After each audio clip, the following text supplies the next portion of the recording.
On today's show, Nic Sulsky, the president of Monkey Knife Fight, walks us through his path in the iGaming space and what Monkey Knife Fight is up to today. This is crazy. This is crazy. This is crazy. Everywhere you turn, it's the same old sports talk, the same headlines, the same news, and the same boring information. This podcast is here to change all of that. We bring you hot sports takes, winning sports betting strategy and picks, reliable gaming industry news, and breaking interviews with some of the biggest names in sports business. My name is Ryan Newpel, and welcome to the Noop Sports Show. All right, welcome back to another episode of the Noop Sports Show. I'm your host, Ryan Newpel, here with you each and every episode. Today, I'm joined by a very special guest. I got Nic Sulsky with me. Nic is the president at Monkey Knife Fight. Nic, thank you for joining me. Ryan, it's a true pleasure, man. I've been a fan for a while, so it's nice to join you live.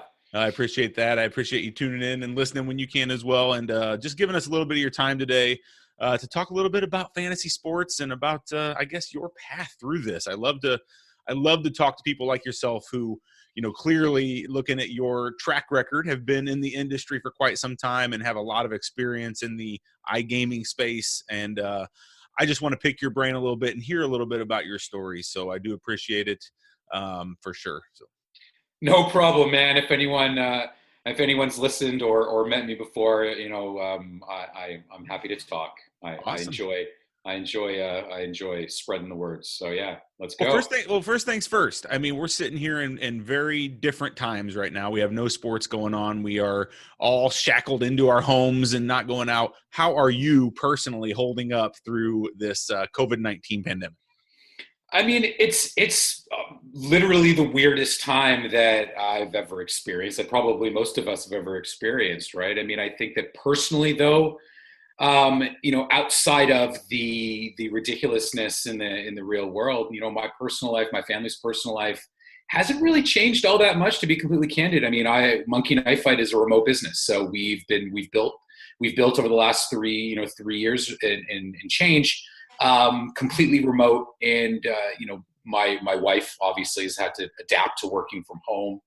And my daughter, who's in grade 6, unfortunately, is missing out on the end of her elementary school year. So there's a little bit of, obviously there's a lot of disappointment there. But from a day-to-day perspective, you know, our lives are pretty, are pretty normal. The biggest thing, and I know you can adapt, you can relate to this, is, you know, there's no sports to turn on every night. I mean, you know, most people who find themselves working in the fantasy sports industry, most of them began because they just love sports, right? You know, early days, you know, I've been in the industry for a long time, as you mentioned, I think probably close to like 15 years now. And you get into the space not thinking about making a ton of money. You get into the space thinking about, oh, wouldn't it be great to work in sports? Because I love sports, right? And trying to navigate your pathway into it.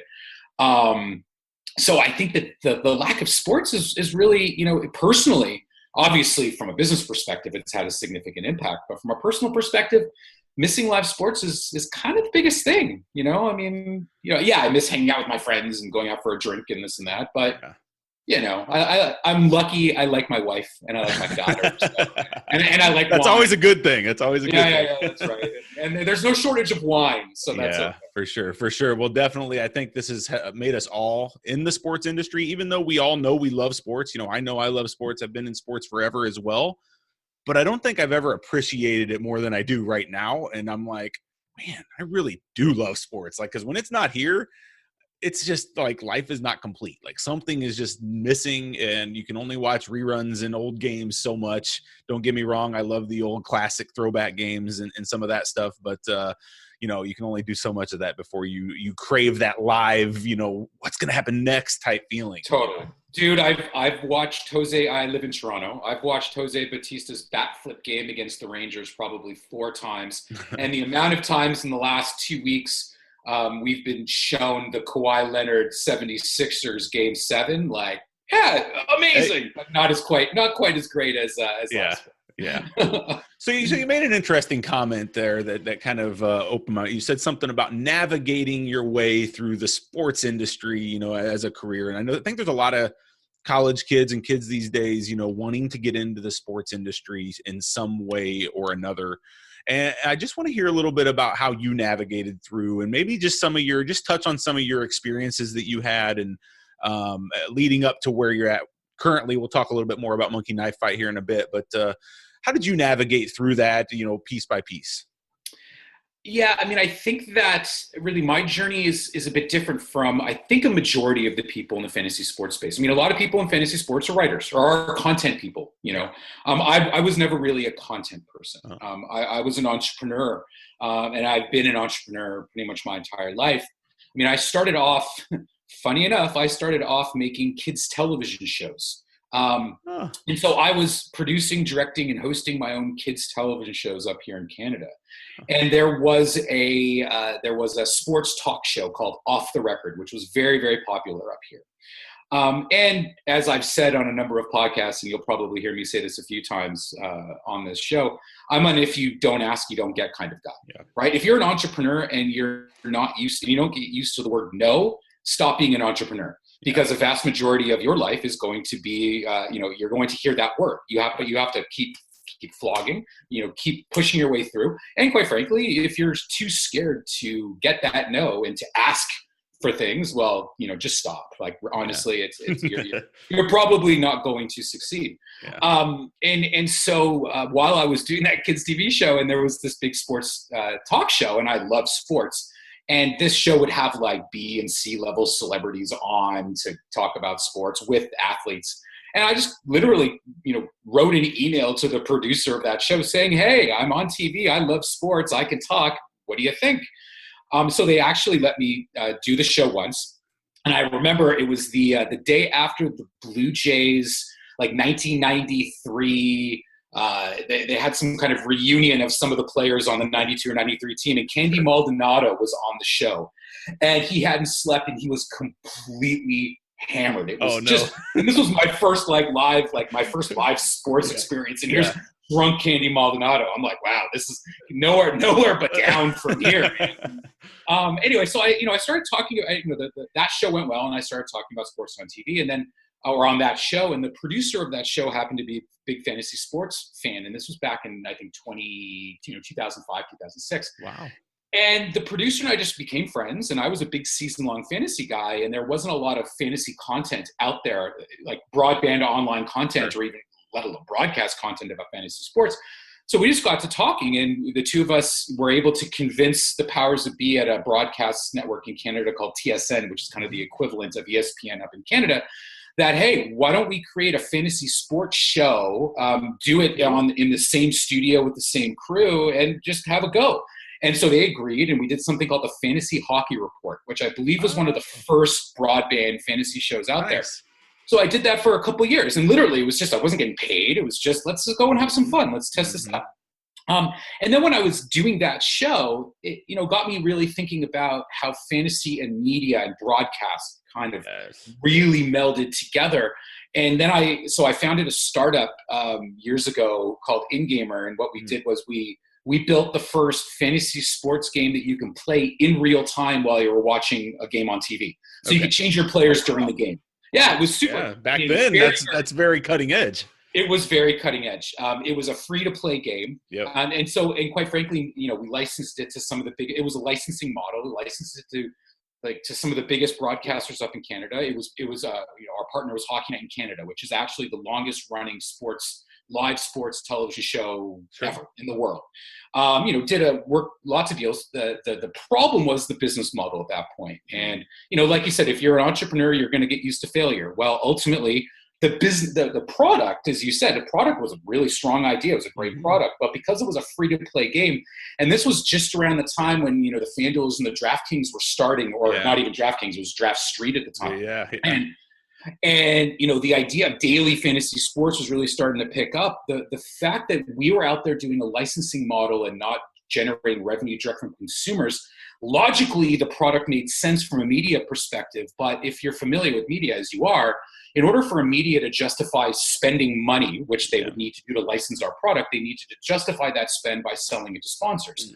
Well, in order for sponsors to spend money, you need eyeballs. Yeah. Well, if you're a startup and you're trying to integrate or launch a new product, there are no eyeballs. No. So it's like a vicious chicken and the egg game. And unless you're a startup that has runway for 2 or 3 years of literally making zero money, so you can give your product to a media company from a licensing perspective, let them build up the market share without having to spend a lot of money, and then get a payday, then it could work. But if you're a startup, like, unless you have that runway, it's not going to work. So one thing led to another. That startup, I ended up getting recruited into a regulated gaming company based out of the UK, and they were looking at trying to get into the North American DFS space because they had seen what was going on with FanDuel and DraftKings. And so I joined that company, and we architected a deal alongside a New York marketing company to acquire Draft Day.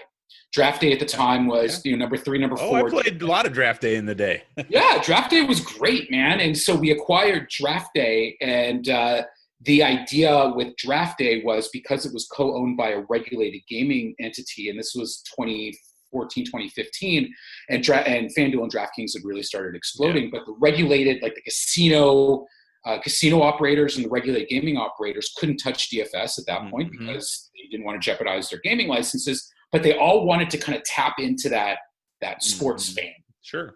And so the idea was, all right, let's buy a platform, let's turn it into a B2B white label, and then go to casinos and other regulated gaming operators and offer them kind of a shared liquidity marketing white label. So they weren't operating, so they weren't jeopardizing their gaming licenses, but they could still generate user base. You know the story. We acquired. It's actually a pretty funny quote unquote. We closed the acquisition of Draft Day in September of 2015, and we had a bunch of really big casinos ready to work with us. And then, do you remember what happened in October of 2015? Oh man, give me the what was it? Well, it was Ethan Haskell, right? Oh yeah. It was the moment, right? It was the big event. It was the big event where the New York Attorney General ultimately deemed daily fantasy sports illegal sports betting. And so obviously that happened, and that really changed our business. And then it forced us, because obviously at that point, all of the regular gaming operators stepped away from the table. So we had to pivot. Once again, if you're an entrepreneur, you got to learn how to pivot. You got to learn how to change, because sometimes there are powers that be that won't let you execute on the strategy that you're building. And so started looking at international partnerships and did a couple of those, but then started looking at other databases. And I was able to cross paths with a guy by the name of Bill Asher. Asher at the time owned Vivid, which is one of the biggest adult entertainment companies in the world. And Bill, internet marketing genius, serial entrepreneur, like brilliant genius guy. We started talking and collaborating because the idea of the adult databases or demographic and the daily fantasy sports demographics, they line up, right? So we started talking, and then, we started realizing that we shared a very strong kind of idea about the industry. And one thing led to another. And I know this is a long-winded answer to your question, but there's my path, right? Anyway, we started talking, and in 2017, in July of 2017, almost 3 years ago now, I decided to leave Draft Day, and then Bill and I partnered up and started on the path of building Monkey Knife Fight. And, here we are now, almost 3 years later. And, Monkey Knife Fight formally launched in September of 2018. And now we're number 3. Like it's been an exciting ride, man. And fantasy sports Fantasy sports is an incredible industry, and now because of what's going on with sports gambling and sports betting and how the legislation is rolling out and how the whole landscape is starting to change and shift, and brands and media companies are starting to get excited about it, it's a good time. It's a good time to be in our industry. That's what I was going to say. It's so amazing to me, being in this space for so long, the time frame and how things shift so quickly when you really look at it. Like that 2015 event that you mentioned seems like, to me, like decade ago. Like totally, it's just insane to me how that's not that far long ago that happened. And then where we are today, it's just things happen so quickly in this industry. And to your point, if you were going to be an entrepreneur, if you're going to try to run a business or be in any part of business, you have to be ready for change. You have to be willing to accept change, because it's going to happen. It's inevitable. And man, you've come a long way. That's a really cool story. I really love the path you had there, and a lot of those really kind of touched home with me as well. I was a Draft Day. I actually enjoyed Draft Day more than I loved FanDuel back in the day. Like, it was just a cleaner interface. There was less people playing, right? It was just one of those like good experiences to play at Draft Day. A little easier to win and things like that. So that's fun. That's good stuff. So fast forward to today. So you're at Monkey Knife Fight. You guys started that up. You guys are clearly number 3 now. You're fighting up there to be up with DraftKings and FanDuel. but you guys go about it a little differently at Monkey Knife Fight, I think. Give us a little picture of how it is working, with Monkey Knife Fight and your user base, and just I feel like you guys are a little different than the other companies. Well, and that was the whole point. I alluded to the meeting of the minds that of Bill Asher and myself, and Bill, who's had incredible success. He's a brand building genius. There were at the time when we started talking about this, there were a couple very important perspectives that we shared. One was that the classic salary cap version of daily fantasy sports, that product was kind of broken, right? We all know now that a vast majority of the money is won by a small percentage of the people. Yeah, sure. It's a very hardcore experience. If you don't have hours to spend and you don't have the knowledge, the knowledge of every single team, and every single player, and every single matchup, it's very hard to compete against, let's face it, the professional players, the sharks who are using math algorithms. And so we are both massive sports fans. But there was a real problem with that kind of traditional form of daily fantasy sports, and we both really wanted to try and figure out a way for that casual, passionate team fan to engage with fantasy sports without necessarily having to be pitted without having to spend hours and hours research or being effectively pitted against those sharks. So we shared a perspective about where we thought a product innovation could really benefit the sports fan, the casual sports fan. Like, we kind of wanted to bring the fan experience back into fantasy sports. It sounds a little, cheesy, but that's really where it began. And then the other thing that we both agreed on was that there wasn't really a brand, like a relevant, culturally relevant brand in gaming, right? Sure. FanDuel and DraftKings have built incredible businesses. Yep. But you don't see a lot of people walking around with DraftKings t-shirts or FanDuel t-shirts, right? There's something about, or take sports gambling. I mean, there's some great brands out there, but they're not cool, sexy, or reverent, fun. And Bill's built some of the biggest brands that men love in the history of humanity. So that really appealed to me, to be able to work alongside someone who had that kind of expertise. So what we really wanted to do was to create a platform that was a lot easier to pick up, that was more catered to the, I'll give you an example. I mean, I did a little research. I know you're a hardcore St. Louis Cardinals fan. So ultimately, you would know that Harrison Bader is going to have a great game because he's on the road. He's facing a pitcher that he's had success with. Yep. So you as a St. Louis Cardinal fan knows your team. But if you're playing, an interleague game against the Blue Jays, you might not know about Kevin Biggio's success against right-handed batters or right-handed pitchers at home. If you're playing in a classic daily fantasy sports contest and you don't know all of those little variances, where to target, you're not going to win, because there are people who know that. Yeah. So what we wanted to do was we wanted to create an experience for you who loves Harrison Bader, who loves Paul DeYoung, who loves, the idea of Carlos Martinez tonight.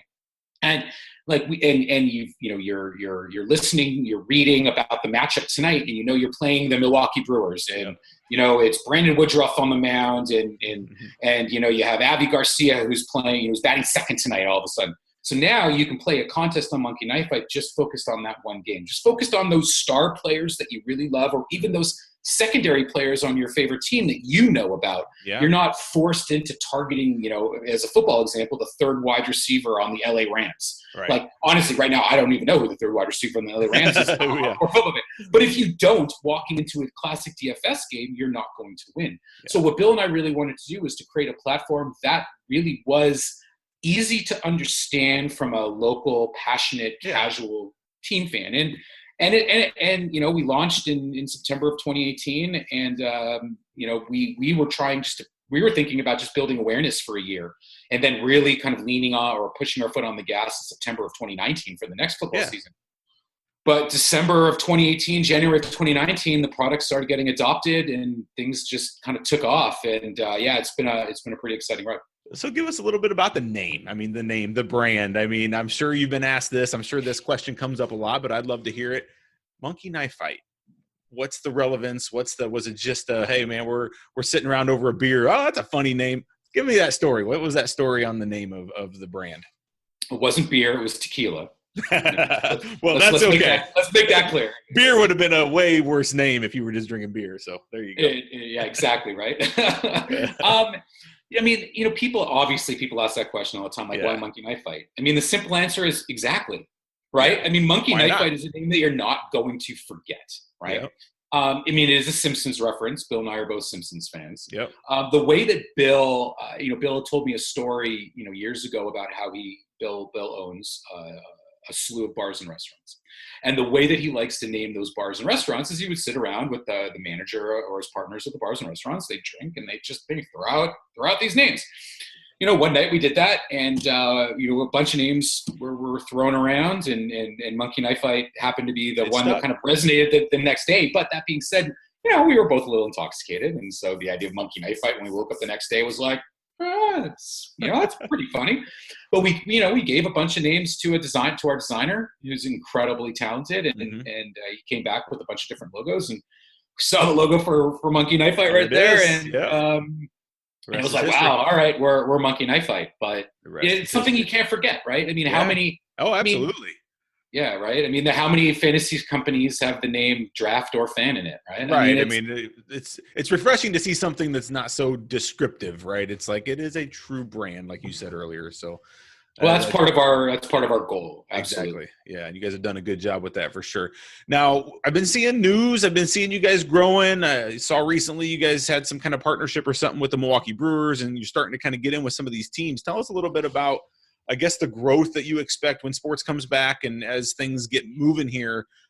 What's some of the things we could see or expect to see out of Monkey Knife Fight? Well, I mean, Monkey Knife Fight, we're poised to be extraordinarily aggressive, and we are being extraordinarily aggressive right now. As we talked about, this entire sector is starting to blow up. Yep. DraftKings and FanDuel have built incredible businesses.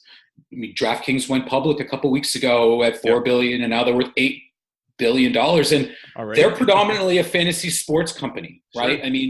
I mean, they're fixated on their future as a sports gambling operator, sports betting, but ultimately, this is This is a company that is now worth billions of dollars, and they're effectively a fantasy sports company. So, Monkey Knife Fight now being number 3 in the space, we have an unbelievable opportunity right now. And we are planning on being very aggressive. As you alluded to, we became the official daily fantasy sports partner of the Milwaukee Brewers last week. Yep. Officially, I mean, so exciting. Milwaukee is a great team, a great franchise, incredible fans, a great ballpark, a really good team, great people. And we're excited about the sports, the Wisconsin, especially, I mean, we're excited about, obviously, lots of sports fans, but that Wisconsin fan base is so passionate. Yep. And there's something about the Brewers that just kind of fit right with us. To be completely candid, Wisconsin is also a state that doesn't have sports gambling right on the horizon. Mm-hmm. And we are fixated and focused on becoming the best daily fantasy sports business and product and brand in North America. And we are going to, our plan is to continue to grow both our brand and our platform. We're speaking to lots of different teams, leagues, organizations about about many different things, because our perspective is the sports gaming, and I'll use sports gaming kind of as a all-encompassing term involving both sports gambling and daily fantasy sports.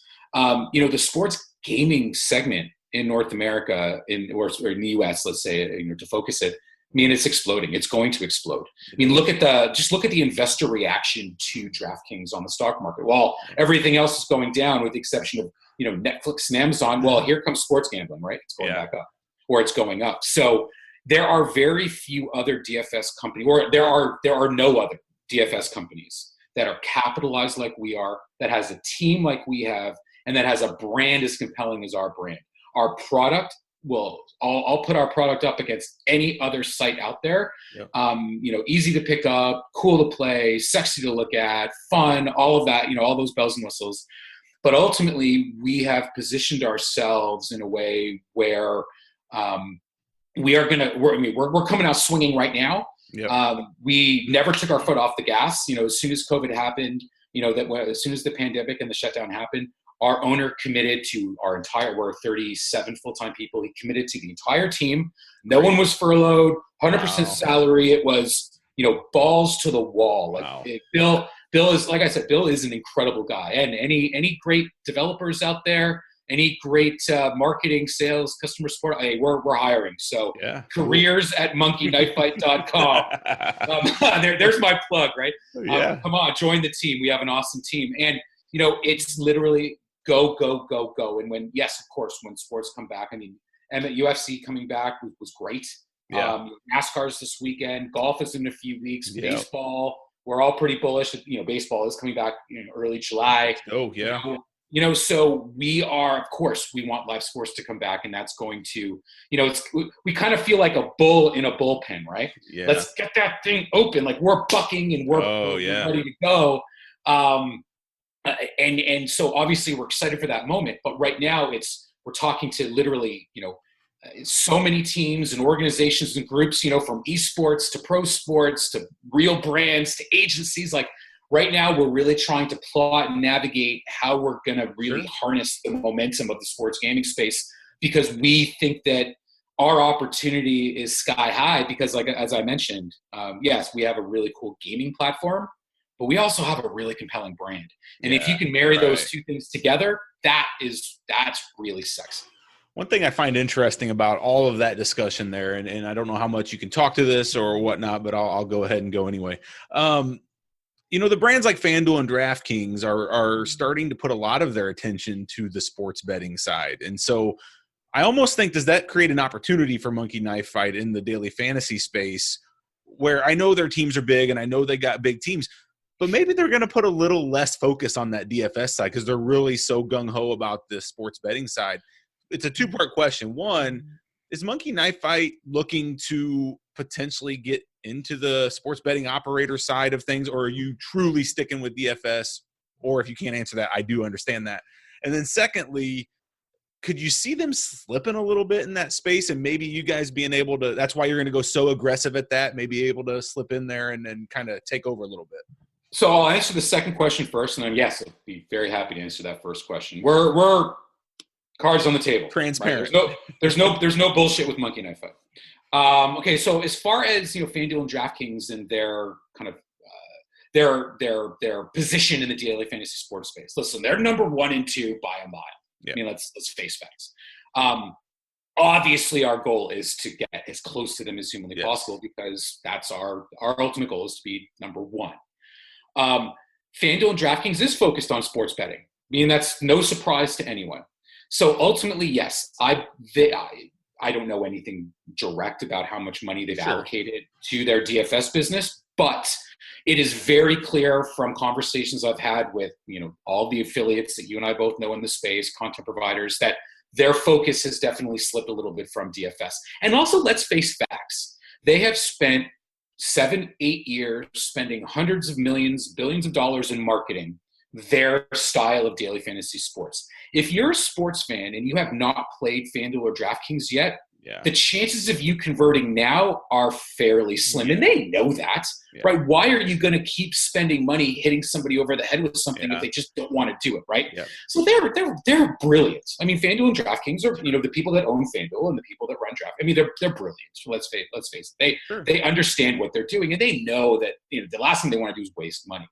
And the opportunity of sports gambling is massive. We all know how massive it's going to be. So our position is, no, we are leaning into daily fantasy sports. We are spending money. We are trying to build our position to grow our market share, because we know we have the opportunity. We're going to draft. I mean, Google didn't invent search, right? So it was search before Google. There you go. I mean, FanDuel and DraftKings have built an incredible industry, or have helped spearhead the growth. Many people have been involved, but let's say they spearheaded the growth of an incredible industry. We are very happy to draft their, no pun intended, to draft their, or maybe pun intended, to draft their great work and come on in and pick up a lot of those DFS users that either slipped off because they just lost all of their money playing as pros and sharks, and or convert those casual sports fans that checked out FanDuel and DraftKings and said, oh man, that looks way too complicated. I don't know who the third wide receiver on the LA Rams is. Oh, look at Monkey Knife Fight. I can pick more or less than Jared Goff, 276.5 yards, and Tom Brady, more or less, 286.5 yards. And if I get both correct, I win. Oh, that sounds easy. That sounds fun. And we have tons of different contest types. That's just kind of our one of our main kind of more or less contests. So, I mean, ultimately, we are ecstatic about where the gaming industry is right now, where FanDuel and DraftKings are really focused their attention. And then to tangent into your second question about Monkey Knife Fight eventually becoming a regulated sports gaming operator from a sports betting perspective, I mean, let's face it, we would be foolish not to have that on our roadmap, 3, 4 years, 5 years down the road.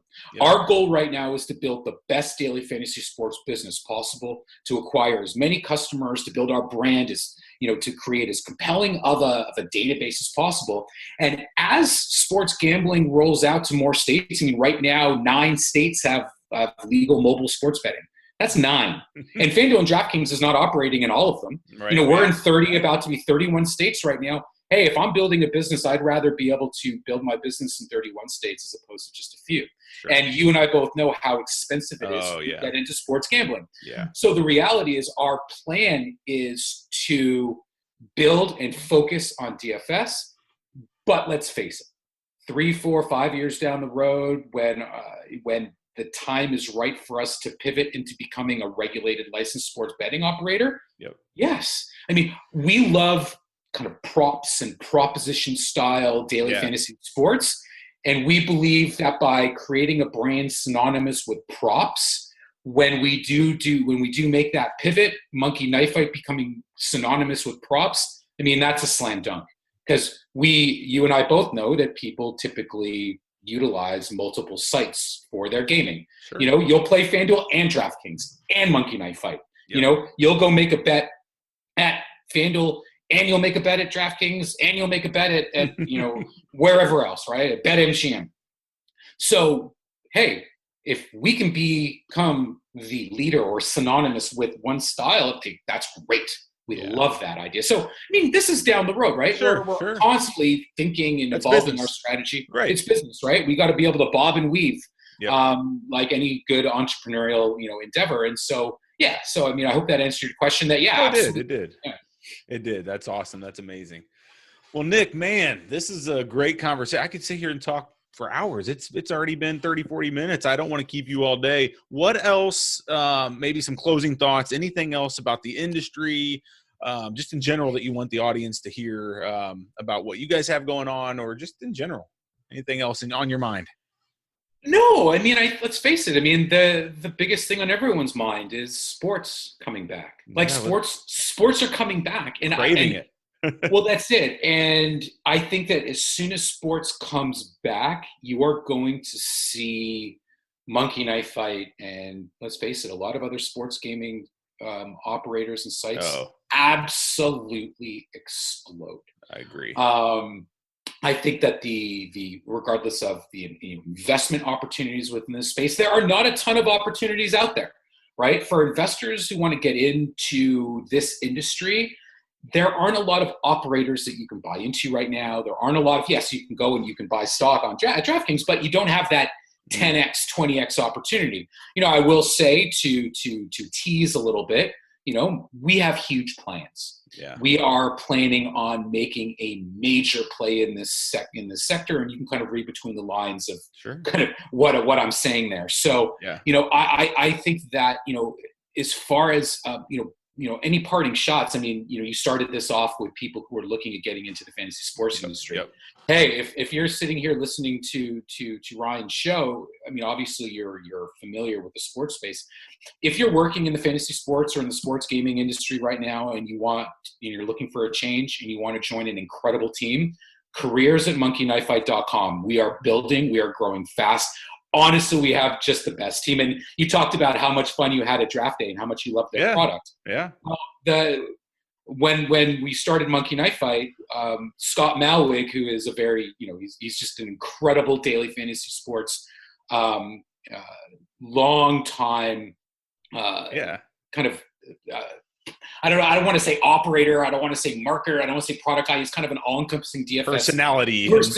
Yeah. I mean, Scott joined us at the beginning and runs our product. So there's a lot of kind of draft day stuff that we've kind of built on and made better and iterated.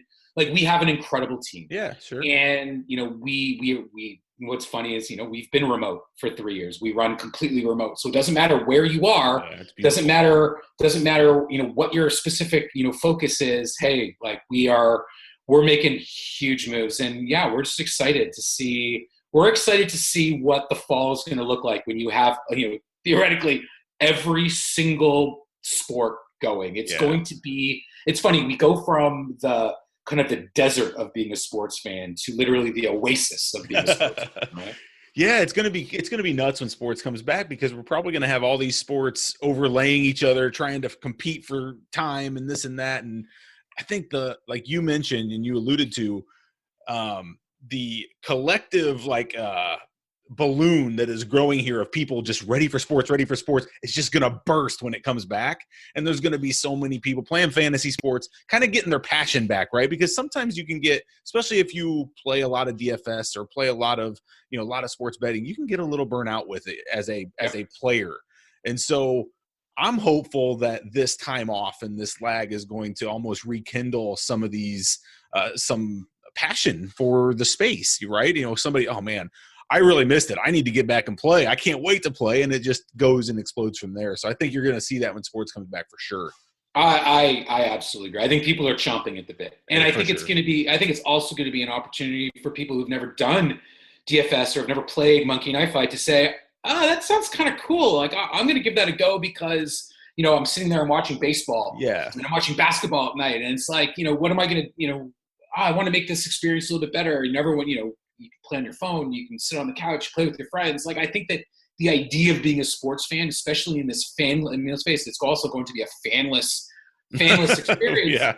I think that, things like daily fantasy sports and things like Monkey Knife Fight is only going to make that fanless sports experience better and more exciting. I think so. Agreed. Yeah, no, we're pumped to see the pitches being thrown again and the home runs being hit again, man. Well, I tell you what, you sold me. I'm about ready to fold up the business and head over to careers.monkeyknifefight.com and join the team. You sold me. I'm sure you guys have a great team, and I would second that. Anyone listening here that's looking to get into the industry, Nick and the team over here at Monkey Knife Fight, I mean, probably no better place to start. Or if you've been in for a while and you're looking for a change, something like that. I mean, these guys clearly know what they're doing and have a sexy way of doing it, a sexy brand, I would say, something a little out of the ordinary that, you wouldn't expect. So, man, Nick, I appreciate you being here. Where can the audience, I know you mentioned the URL, we'll put all that in the show notes after this, but if somebody wanted to get a hold of you, I know you're very transparent and open. Is there any certain place that they can look you up and learn more about you or contact you? I mean, I think LinkedIn is great. I think LinkedIn is the best. And remember, like I was saying, and I truly believe, I mean, if you don't ask, you don't get. I mean, anyone out there, hit me up, man. Hit me up on LinkedIn. You can find me. I mean, I'm not a massive Twitter guy. I mean, but I'm there, at Nic Sulsky at Twitter. Hit me anywhere, man. And, awesome. and like you said, at Monkey Knife Fight or at MKF, sorry. At Monkey Knife Fight _ on Instagram, play Monkey Knife Fight Facebook, like we're all over the place. Yep. But yeah, I mean, best place to probably find me is LinkedIn, because then when you stalk me, I can at least stalk you back, so I can do a little research to know that you're also a St. Louis Cardinals fan. Right? Yeah, hey, I am. I need the Cardinals back. I was gypped this spring because living now in Florida, I used to live in the Midwest and I'd get to go to tons of games. Now I live down in Florida. I don't get to see as many games, but I got spring training down here. So they're down in Jupiter. I go down for weeks at a time. I'll watch a ton of games when they travel around Florida. But man, they only played like a week of spring training and then cut it off. And so I didn't even get a chance to watch that. So I got gypped this year. Yeah, but they'll get you back, because now as it looks like it's going to be DH in the National League. So you'll probably get to see Tyler O'Neill playing. That's kind of exciting. That's all he can do is hit. Awesome. Well, Nick, I truly appreciate you being here. Thank you so much. And there you go, right? yeah, I truly appreciate you being here. If you need anything from me, let me know. This is Nic Sulsky with Monkey Knife Fight. Thank you so much. No problem, Ryan. My absolute pleasure, man. All right, bye-bye. Take care, everyone. Thanks for listening. Until next time, have a great day. Thanks for listening to this episode of the Noob Sports Show. If you enjoyed this podcast, please consider subscribing to our iTunes channel today. Plus, visit us at noobsports.com for more picks, previews, strategy, and news. That's knupsports.com.